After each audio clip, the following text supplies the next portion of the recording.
One thing that we did to prove that IP author helps in doing that, we actually took real cases that were granted. We took them and we used the first office action of those set of cases and provided the rejection to IP author, got the suggestions. For each suggestion, then we validated with what the applicant ended up arguing. Bare minimum, at least 40% of the time, our office action attempts could be saved, and 90% of the time, the system aligned with what applicant ended up arguing. I'll quickly show you that dashboard as well.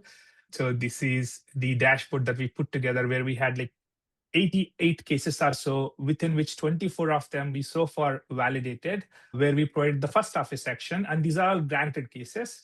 And what it did recommend after reviewing the IP author strategies is that 91% of the time, it's a hindsight alignment is what we're calling it, because it's looking back and trying to guess what could have been the response and what did the applicant actually responded to. So let's look at one or two cases quickly. So if you look at this case, this is the prosecution history and the entire rejection content and what had happened.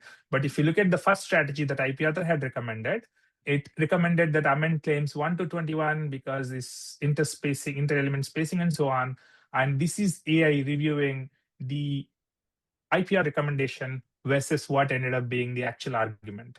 It's saying it's one-on-one match and 99% alignment for this particular strategy. And then, of course, it goes ahead and even highlights which parts of the rejection response is aligned with the recommendation that IP author has provided.